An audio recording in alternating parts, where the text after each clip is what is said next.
విచారం ఏమిటంటే బెంగళూరులో పోలీసులు పర్మిషన్ ఇవ్వకుండా ఆపకుండా 1000 మంది ఏమో 1,00,000 మందో ఈ పరేడ్ చేసుకోవడం, సెలబ్రేషన్స్, 11 మంది చనిపోవడం, అంతేకాకుండా 50 మంది ఇంజ్యూర్ అవ్వడం ఏమవుతుంది మన దేశంలో. అంతేకాకుండా ఇప్పుడు నిర్మల్ చూడండి, తెలంగాణలో నిర్మల్లో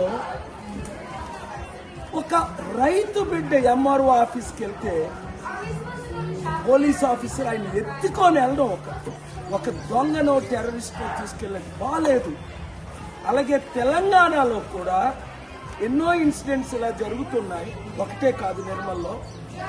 ఇప్పుడు ఆంధ్రప్రదేశ్లో కూడా 5 రోజుల క్రిందట ఘోరంగా పోలీసులు నడి రోడ్డు మీద 3rd డిగ్రీ ఇచ్చి 3 యూత్ని కొట్టడం చట్ట విరుద్ధంగా.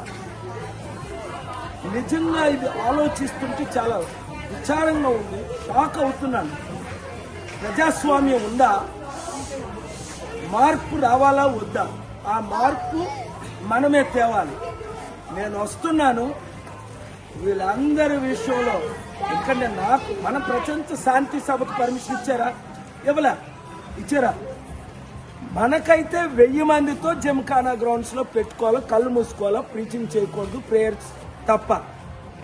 వీళ్ళకైతే ఎలాగ, ఇదే కాంగ్రెస్ గవర్నమెంట్ కర్ణాటకలో కూడా ఎలాగ 1,00,000 మందితో పరేడ్ చేయించారు అంటే ఇష్టం వచ్చినట్టు కొంతమంది పోలీసులు చేస్తున్నారు, అందరూ కాదు. చట్టపరమైన చర్యలు తీసుకోవాలి, మార్పు రావాలి. ఈ వీడియో అందరికీ షేర్ చేయండి. Thank you very much.